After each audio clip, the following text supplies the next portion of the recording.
We can't move, so we have to utilize. Look at our apocalypse chicken. Only bones left. This is how we survive in the car. We use thermal what do you call it, warmer. We plug it on our what do you call this, USB.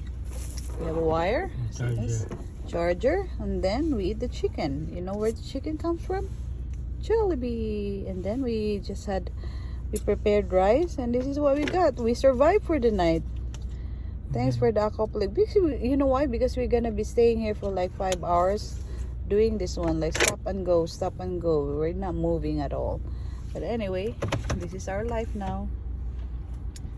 For now, until we're gonna be able to get out from here. Pray for us, guys.